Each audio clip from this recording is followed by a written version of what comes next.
말씀은 구원받은 성도에게 율법은 어떤 역할을 하는가 이런 말씀을 하고 있습니다.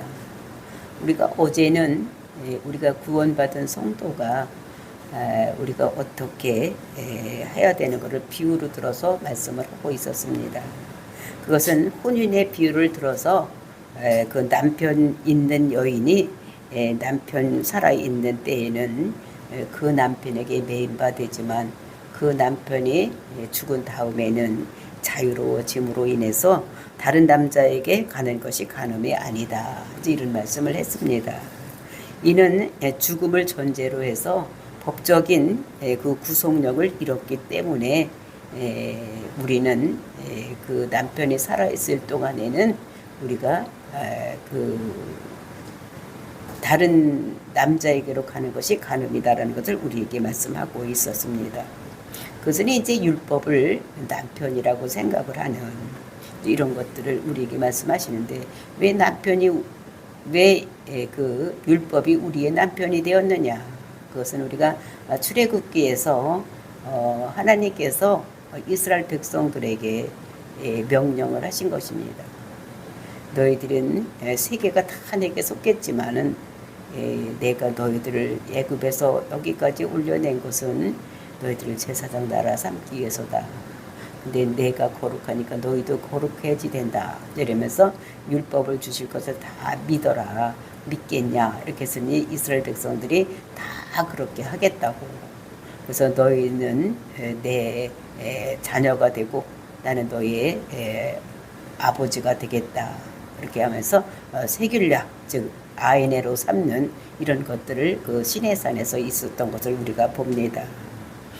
그런데 이제 예수님께서 십자가 죽으심으로 인해서 옛날의 율법에 대해서는 죽은 자가 되므로 더 이상 우리는 율법에 있는 자가 아니다. 그래서 우리는 은혜 안에 있는 자다. 그래서 우리가 구약에서는 율법을 지킴으로 인해서 구원받지만 예수님께서 십자가 죽으신 이후에는 우리가 예수를 그러더라고 믿으면 구원받는 자들이다. 그래서 구원받은 백성은 이제는 우리가 그 율법을 지킴으로 인해서 살았던 내가 뭔가 해서 얻는 것이 아니라 우리는 하나님의 전적인 은혜로 우리가 구속을 받았기 때문에 우리의 성도의 삶은 성화된 삶을 살아야지 될 것을 말씀하시는데 우리의 힘으로 율법을 지킬 수 없기 때문에 우리는 율법을 지키는 것이 아니라 예수님께로 달려 들어가서 예수 안에서 우리는 성화된 삶을 살 수가 있는 것이다. 이런 것들을 말씀하고 있었습니다. 그래서 율법의 역할에 대해서 이제 오늘 본문의 말씀은 설명을 하고 있는데 정말로 성도가 정죄에서 벗어났다고 해서 율법을 악한 것이라고 오해하면 안 된다. 그래서 율법은 우리가 지켜야 되는데 그러니까 의식법은 다 치루어진 것이기 때문에 지키지 않게 하고 사회법이나 시민법이나 이런 것은 우리가 반드시 지켜야 되는 이런 것인 것을 우리가 알고 그 율법 폐기론자들에게 로가 되지 말고 우리는 율법을 지켜야 되는 이런 것이라는 것을 우리에게 말씀하시고 예수님도 이 땅에 오셔서 내가 율법을 폐하러 온 것이 아니라 율법을 완성하러 왔다. 이렇게 말씀하신 것을 볼 수가 있는 것입니다. 그러니까 율법을 폐하는 것, 폐기론자들은 잘못된 것을 우리가 알아야지 된다는 것을. 왜냐하면 율법이 없을 때는 죄가 죄된 것을 깨닫지 못하기 때문에 우리가 율법으로는 죄를 깨닫게 하기 위해서 우리에게 율법을 주신가 하는 것을 다시 한번 생각하고 우리의 노력으로 우리가 성결해 줄 수 없는 것. 그렇기 때문에 우리는 예수님께로 달려나가야 될 것을 예수 안에 있는 그 은혜로 우리가 구원받고 또 우리의 삶도 성결한 삶을 살 수가 있다는 것을 우리들에게 말씀하고 있는 것입니다. 그래서 인간의 노력으로는 할 수 없는 것, 성결한 삶을 살 수 없기 때문에 우리는 예수께로 달려가야 된다. 이런 말씀을 하고 있는 것입니다. 저와 여러분이 내 능력으로 모든 것이 구원받는 것이 아니라 전적인 하나님의 은혜라는 것을 생각하고 오늘도 하나님의 은혜에 감사하는 저와 여러분이 되시기를 예수님의 이름으로 축원을 드립니다. 5절 말씀 보시겠습니다. 우리가 육신에 있을 때에는 율법으로 말미암는 죄의 정욕이 우리 지체를 중에 역사하여 우리로 사망을 위하여 열매를 맺게 하였나니 그러니까 우리가 육신에 있을 때, 그 육신에 있을 때라는 것은 언제이냐? 이것은 예수께로 가지 않고 있을 때, 우리의 본성대로 살고 있을 때, 이런 거를 얘기를 하고 있는 것입니다. 그러면서 그때에는 율법으로 말미암는 죄의 정욕이 이랬어요. 그 죄의 정욕이라는 것이 무엇이냐? 그 죄의 정욕이라는 것은 그 죄 가운데 머물고 싶은 욕망. 즉 우리는 거듭나기 이전에는 우리의 생각이 항상 죄된 원죄에 쌓여 있기 때문에 우리는 항상 죄된 생각을 하고 있기 때문에 그러니까 그 죄 가운데 머무르고 싶은 생각이 있는 것입니다. 그래서 우리 지체 중에 역사하여서 그 죄된 가운데 머물고 싶은 생각이 우리 지체 중에 역사를 한다는 것입니다. 그래서 사망의 열매를 맺게 한다. 그래서 항상 우리는 그 그리스도 안에 있지 않으면 항상 죄된 생각을 하고 죄의 종이 되어서 죄의 열매를 맺기 때문에 우리는 죄의 싹은 사망이기 때문에 사망으로 갈 수밖에 없다는 것을 우리가 얘기하고 있는 것입니다. 그러니까 우리 지체 중에서 죄를 짓게 한다는 거예요. 그러니까 우리가 입으로 또는 귀로, 눈으로 또는 발로, 손으로 이런 죄를 많이 짓고 있다는 것입니다. 그래서 우리 입으로는 항상 다른 사람을 악담하고 비평하고 판단하고 저주하고 이런 죄를 짓고 있는, 그러니까 우리가 그 거듭나기 이전에는 그렇게 할 수가 하고 있다는 것입니다. 그리고 우리가 이제 손으로, 그러니까 다른 사람을 위해서 봉사하고 헌신해야 되는 이런 손이 그러니까 다른 사람을 해하게 하고 때리고 죽이고 뭐 이런데 앞장서는 손이 되는, 이제 이것이 우리가 내가 죄 가운데 머물고 있을 때는 그렇게 된다는 것입니다. 그러면서 우리 발도 그러니까 죄 가운데로 가는데 빨리 달려갈 수 있는 이런 발이 된다는 거죠. 그래서 우리는 모든 육체가 다 지체 중에서 역사를 해서 죄로 가는데 역사를 하고 있다는 것입니다. 그러니까 죄 짓는데 빨리 움직이고 있는 것이 우리가 육체들이 모든 지체가 그것으로 빨리 역사를 해서 우리가 그 맺는 열매가 다 무엇을 하느냐? 우리가 로마서 1장에서 보았던 것 같이 불의하고 추악하고 비판하고 판단하고 막 이런 것들, 그런 죄를 지었기 때문에 그 죄의 열매가 우리는 사망으로 갈 수밖에 없다는 것을 우리들에게 말씀하고 있는 것입니다. 그래서 성화의 삶을 못 산다는 것이 왜 그렇게 되느냐? 우리는 육신에 있을 때에는 죄의 정욕에 사로잡혀 있기 때문에 우리가 죄의 정욕으로 가고 있기 때문에 우리는 그런 사망으로 갈 수밖에 없는, 죄를 질 수밖에 없는 우리들이라는 것을, 그래서 우리가 로마서를 보면은 사도 바울이 오라 나는 곤고한 자라 이렇게 19절에서 말씀하고 있는 것을 볼 수가 있습니다. 항상 내가 선을 하고 싶지만 내 육체를 보면, 내 자신을 들여다보면 나는 항상 곤고한 자라는 것을 어떻게 할 수 몸부림치는 이런 자가 된다는 것을 우리들에게 말씀하고 있는 것입니다.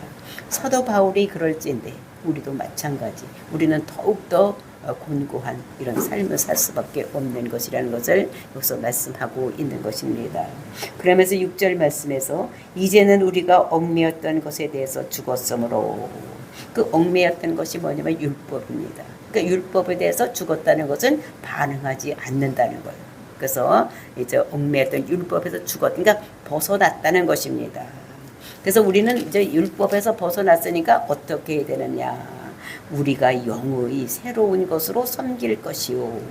그 영의 새로운 것으로 섬긴다는 것은 뭐냐? 성령을 받아서 새로운 사람으로서 우리가 성령의 인도함을 따라서 우리가 섬겨야 될 것을 우리들에게 말씀하고 있는 것입니다. 그래서 우리가 삶을 살 때에 성령을 받아서 성령 충만한 삶을 살아서 예전에 있던 그 죄의 굴레에서 벗어나서 이제 하나님과 같이 동행하는 삶을 살아야 될 것을 우리들에게 말씀하시고 계시는 것입니다. 그러면서 율법 조문에 묵은 것으로 아니할 것이니라. 그 율법 조문이라는 것은 율법을 지켜서 우리가 의롭게 되는, 이렇게 율법을 지키려고 몸부림치는 이런 것으로는 이제 하지 않을 것이라는 것을 우리들에게 말씀하고 있는 것입니다. 그래서 우리가 율법은 내 마음을 지키려고 하지만 우리는 항상 마음은 나를 지켜서 우리가 어떻게든 잘 살려고 하지만 우리 지체는 그렇게 할 수가 없다는 것입니다. 그래서 우리는 기도하지 않고 성경 읽지 않으면 죽을 때까지 성화의 삶을 살 수 없다는 것을. 그래서 성령을 받아야지만 영으로 우리가 살 수가 있는데 그 영을 받기 위해서는 기도를 해야 되기 때문에 또 하나님의 뜻이 무엇인지 분별하려면 우리가 성경을 읽어야 되기 때문에 성화된 삶을 살려면 기도해야지 되고 그리고 이제 우리가 성경을 많이 읽어서 하나님 뜻을 분별하고 그리고 이제 예수가 그리스도인 것을 깨달아서 예수를 그리스도라고 믿고 그렇게 함으로 인해서 성령이 내 마음속에 들어오시면 우리가 성령으로 새로운 것으로 살아갈 수 있는 이런 성결한 삶을 살 수 있다는 것을 우리들에게 말씀하고 있는 것입니다. 그러면서 7절 말씀 그런즉 우리가 무슨 말을 하리요 율법이 죄냐 그럴 수 없느니라 율법으로 말미암지 않고는 내가 죄를 알지 못하였으니 곧 율법이 탐내지 말라 하지 아니하였더라면 내가 탐심을 알지 못하였으리라. 그 율법이 죄냐 또 이렇게 물어보는 것입니다. 앞장에서도 있었던 것 같이 율법이 죄냐고 이렇게 얘기를 하는 거. 그러니까 율법이 죄냐? 6장에서는 율법이 죄인 것 같이 이렇게 생각을 하고 있는데 이것은 그럴 수 없다. 절대로 절대로 그럴 수가 없다고 이렇게 얘기를 하고 있는 것을 볼 수가 있는 것입니다. 그럼 율법은 왜 줬느냐? 율법이 없으면 우리가 죄를 죄로 인식하지 못하기 때문에 율법은 우리에게 죄를 깨달을 수 있으라고 준 것이지 율법을 지켜서 우리가 구원받으라고 주신 것이 아니다라는 것을 말씀하고 있는 것입니다. 그러니까 우리가 세상에도 법이 있는데 살인하지 말아라. 또 간음하지 말아라. 도둑질하지 말아라. 이제 사유제사를 인정하라. 이제 이렇게 얘기하고 있는 거.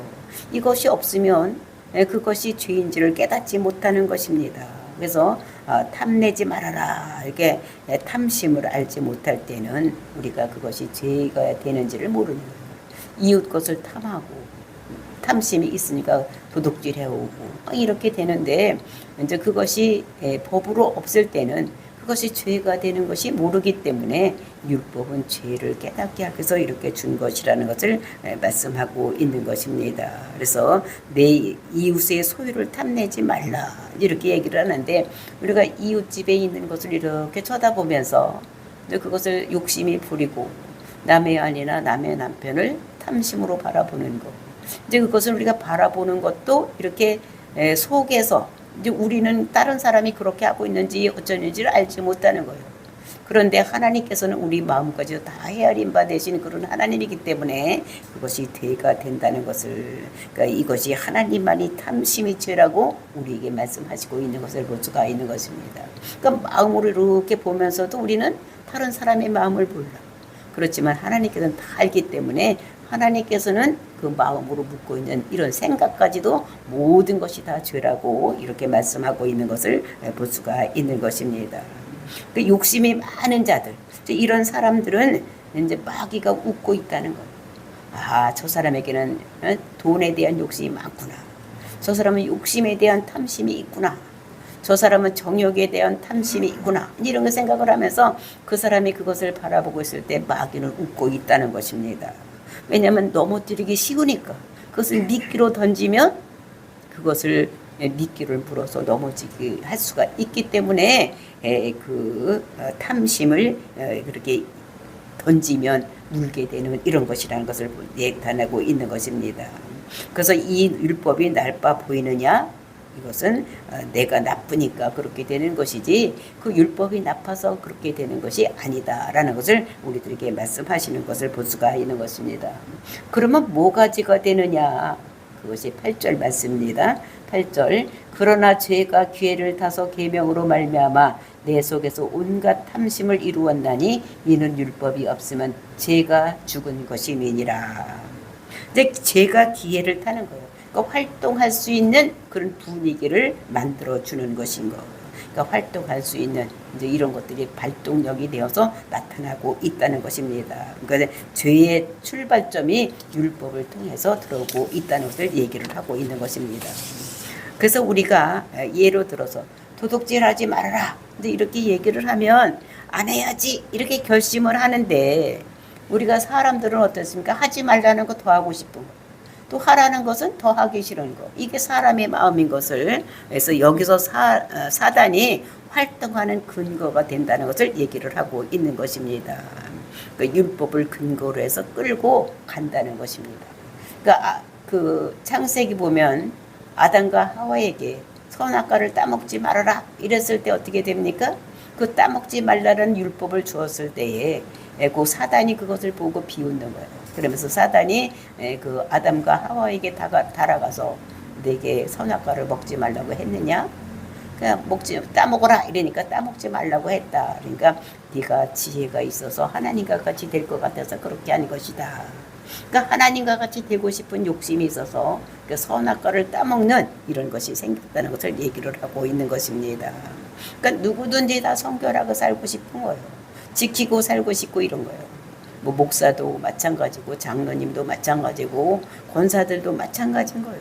그런데 성결한 삶을 살아야지 이제 이렇게 하는데 이제 우리가 기도할 때는 성결한 삶을 살아야지 이렇게 하지만 성령 충만 받고 이렇게 하면 되는데 그것이 항상 성령 충만 받을 수는 없기 때문에 좀 이렇게 우리가 살 마음을 받을 수 있도록 우리가 기도하고 성령 충만을 받아서 그 마음과 능력을 주어야지만 우리가 할 수 있다는 것을 우리에게 말씀하시고 근데 이런 것들이 이제 이런 직분을 가진 사람이라고 하더라도 항상 성령 충만할 수 없기 때문에 그런 마음을 가지고 죄가 그것을 타고 들어와서 역사하셔서 넘어뜨릴 수가 있다는 것입니다.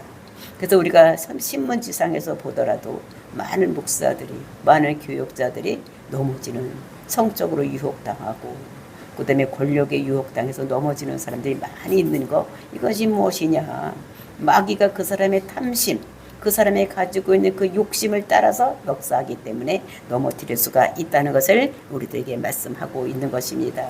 그렇게 우리가 되지 않기 위해서는 항상 성령 충만 받기 위해서 기도하고 또 하나님께서 능력 주셔서 이것을 이길 수 있는 힘을 달라고 기도하는 우리들이 되어야 된다는 것을 우리들에게 말씀하고 있는 것입니다.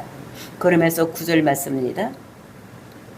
전에 율법을 깨닫지 못했을 때에는 내가 살았더니 계명의 이름에 죄는 살아나고 나는 죽었도다. 그러니까 율법을 깨닫지 못했을 때 이거는 언제냐?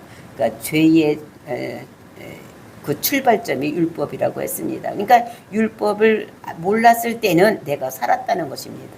그 죄가 뭔지 모르고 이제 이렇게 있을 땐 죄가 나를 얽매고 있지 않았을 때는 우리가 내가 살았더니 계명의 이름에 죄는 살아나고 우리가 율법을 받음으로 해서 죄가 무엇인지 분명하게 드러났으니까 우리는 그것에 대해서 죄에 대해서 살아나는 이제 이런 자들이 되었다는 것을 우리들에게 말씀하고 있는 것입니다. 그러니까 자기 안에 죄가 이제 이런 것이 나타나는 이제 이것이 우리가 성령 충만한 것보다 더 내 안에 죄가 더 세게 나타났을 때는 우리가 죄의 길로 갈 수밖에 없다는 것을 우리들에게 말씀하고 있는 것입니다. 하나님께서 시내산에서 613가지의 이런 율법을 우리에게 주셨습니다. 이때 이스라엘 백성들은 어떻게 했습니까? 우리가 다 지키겠다 이렇게 했습니다. 자기들이 다 지킬 줄 알았어. 613가지를 다 지킬 줄 알았기 때문에 이스라엘 백성들이 하나님께서 율법을 다 지키면 너희들 구원해 준다 이렇게 복 준다 이렇게 했을 때에 그렇게 하겠습니다 이랬습니다. 그러니까 이스라엘 백성들도 자기들이 다 지킬 줄 알았어. 그런데 어떻게 됩니까? 그 계명을 가지고 내려오기 전에 벌써 그 시내산 밑에서 하나님을 금송아지로 대치하는 이런 것들을 만들어 놓는 이런 것들을 볼 수가 있는 것입니다. 그래서 내가 살았더니 저 율법의 기본 정신을 깨닫지 못해서 죄의식이 없이 생활하는 것을 가르치는 것을 볼 수가 있는 것입니다. 그래서 계명이 이르니까 죄가 다시 살아나는 거예요. 죄를 죄로 생각하게 살아났다는 것은 죄를 죄라고 생각할 수 있는 이런 힘이 생겼다는 것을 얘기를 하는 것입니다. 그러니까 나는 죽었다.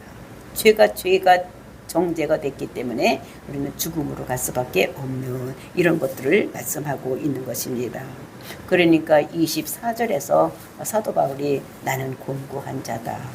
오호라 나는 곤고한 자다. 이렇게 생각을 하고 있는 이런 모습을 우리가 볼 수가 있는 것입니다. 그러면서 13절 말씀입니다. 생명에 이르게 할 그 계명이 내게 다여 도리어 사망에 이르게 하는 것이 되었도다. 그러니까 생명에 이르게 하는 것. 원래는 그 율법을 주신 것을 율법을 다 지켜서 너희들 구원, 즉 생명에 이르게 하려고 하나님께서 율법을 주셨는데, 근데 그 계명이 뭐라 그러냐? 예레미야 레위기 18장 5절에 보면은 그러니까 율법을 다 지키면 너희들 구원받는다 이런 말씀을 주셨습니다. 그러니까 규례와 법들을 잘 지키면 너희들 그 구원을 받는다고 이런 말씀을 주는데, 그런 계명이 내게 대하여 도리어 사망에 이르게 하는 것이 되었도다.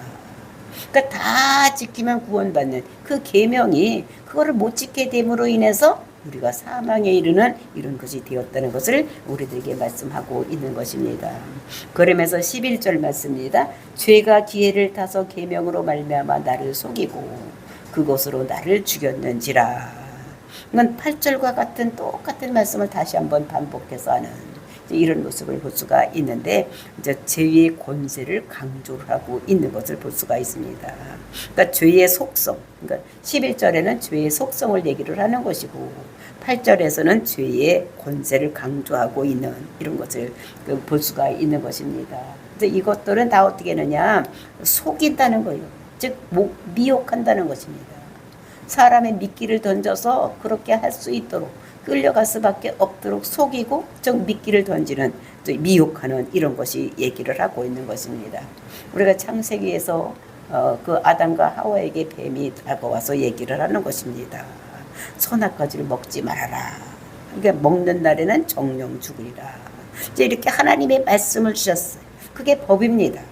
근데 너희가 결코 죽지 아니하리라고 누가 와서 얘기를 하느냐, 사단이 와서 얘기를 하는 것을 볼 수가 있는데, 그거를 먹는 날에는 이 사람이 하나님께서는 정령 죽으리라고 했는데 이 사단은 너희들 눈이 밝아져서 하나님같이 된다 이렇게 얘기를 했을 때 이 아담이 어떻게 됩니까? 탐심이 발동을 하는 거예요. 하나님같이 된다고 하니까 저거 따먹고 하나님같이 돼야 되겠구나. 하나님께서 나를 하나님같이 만들지 않게 해서 따먹지 못하게 했구나. 이런 생각을 하는 거예요. 그러니까 자기 탐심이 그 죄성이 드러나서 이걸 하게 하는. 그래서 그렇게 해서 탐심이 이 하와를 속이고 사망으로 이끈 것 같이 우리 속에도 있는 탐심을 통해서 사단이 와서 역사하고 내가 거기에 넘어갔을 때 우리가 사망에 이르는 이런 것이 된다는 것을 우리들에게 말씀하고 있는 것입니다. 그러면서 12절 말씀입니다. 이로 보건대 율법은 거룩하고 계명도 거룩하고 의로움에 선하도다. 그러니까 이로 보매, 그러니까 율법이 죄냐, 그러니까 결론을 내는 것이 오늘 12절 말씀인 것을 볼 수가 있습니다. 율법이 없으면 참심이 죄인지를 깨닫지 못하는데, 율법을 활동의 근거로 해서 그러니까 그 죄가 와서 역사를 하는, 악한 마귀 사탄이 와서 역사를 하는 이런 것들을 볼 수가 있는 것입니다. 그러니까 율법도 좋고 즉 거룩하고 계명도 의롭고 거룩하다는 것입니다. 그러니까 율법 이런 거 좋고 율법은 좋고 좋은 것이다 라는 것을 얘기를 하는 것입니다. 그러니까 율법은 나쁜 것이 아니라는 거예요. 그런데 내가 나쁜 것이라는 것입니다. 내가 그것을 내 욕심을 차리기 위해서 내 탐심을 채우기 위해서 그거를 범하고 들어가는 이런 것들을 내 속에 있는 죄, 즉 죄성이 나쁜 것이지 율법이 나쁜 것이 아니다라는 것을 얘기를 하고, 이 죄성은 카멜레온 같이 자꾸 변하는 이런 모습을 가지고 있다는 것을, 그래서 이것이 잘 안 들키는, 그러니까 내 속에 있는 것인데 다른 사람들에게 우리가 어떻게 해요? 옷을 바꿔 입는 것까지 저렇게 바뀌어서 우리가 잘 안 들키고 있는 것이라는 것을 얘기를 하고, 그러면서 13절 말씀입니다. 그런즉 선한 것이 내게 사망이 되었느냐? 그럴 수 없느니라. 오직 죄가 죄로 드러나기 위하여 선한 그것으로 말미암아 나를 죽게 만들었으니 이는 계명으로 말미암아 죄로 심히 죄되게 함이라. 그러니까 선한 것이 내게 사망이 되었느냐? 그럴 수 없다는 것입니다. 그 율법이 나를 사망에 이르게 하는 것이냐? 그렇지 않다는 것을. 오직 죄가 드러나기 위해서 선한 그것을 율법이 나를 죽게 만들었으니 그게 나쁜 것이냐 이렇게 묻는 것입니다. 그래서 우리가 죄가 드러나려면 율법이 있어야지 되는 것인 것을 얘기를 하고, 그러니까 죄가 드러나기 위해서 우리에게 위장되어 있는 카멜레온 같이 나를 감추고 있는 이런 것들을 그것을 뛰어넘고 있는 것 같이 이런 말을 하고 있는 것을 볼 수가 있는 것입니다. 율법을 통해서 위장술이 강한 죄가 드러나는 것, 죄가 죄로 드러나게 하려고 율법을 우리에게 주셨다는 것을 우리에게 말씀하시면서 우리는 성화의 삶을 살 때에 율법을 지켜서 성화될 수 있는 것이 아니라 예수님께로 가면 성화의 삶을 살 수 있다는 것을, 우리가 예수님께로 가면 성령님이 나에게 오셔서 우리가 그렇게 살 마음도 주시고 마음만 주는 것이 아니라 그렇게 살 수 있는 힘도 우리에게 주시기 때문에 우리가 성화된 삶을 살 수 있다는 것을 말씀하고 있는 것입니다. 그래서 성화된 삶은 내 스스로는 할 수가 없는 거예요. 그래서 우리는 예수께로 가서 예수님과 더불어 즉 성령님의 인도함을 받아서 우리가 거룩한 삶을 살아야 될 것을 우리에게 말씀하고 있는 것입니다. 오직 예수께로 가야니만이 우리는 성화된 삶을 살 수가 있고 성화된 삶을 산 자가 영화롭고 삶을 살 수 있다는 것을 우리들에게 말씀으로 주시고 계시는 것입니다. 저와 여러분이 정말로 예수께로 가서 성령 충만 받아서 그 성령님께서 나에게 성스러운 삶, 그러니까 성령의 열매를 맺어주는 삶을 살 수 있는 이런 근거를 우리에게 주시고, 그리고 그것을 살 수 있는 마음도 우리에게 주시고, 그리고 그것을 행할 수 있는 우리에게 능력도 주셔서 우리가 성화된 삶으로 날마다 전진해 나가는 저와 여러분이 되시기를 예수님의 이름으로 축원을 드립니다. 우리가 성령 받지 않으면 성화된 삶을 살 수 없다는 것을 오늘도 우리에게 말씀하고 있는 것, 이것을 우리 마음속에 깊이 새기고 오늘도 내가 예수께로 나가야지 되겠다라는 생각, 즉 예수를 그대로 믿고 하나님께로 우리가 가까이 가려면 우리는 무엇을 해야 되느냐? 우리는 기도해서 성령 충만을 받아야지만 우리가 능력 있는 삶을 살 수 있는 성화에 대한 삶을 살 수 있다는 것을 오늘 사도 바울을 통해서 우리에게 주셨으니까 이 말씀 우리 마음속에 깊이 새기고 살아가는 저와 여러분 오늘 하루도 승리할 수 있도록 성령님께 도와달라고 기도해서 우리가 승리하는 오늘 하루가 되기를 예수님의 이름으로 축원을 드립니다. 다 같이 기도하겠습니다.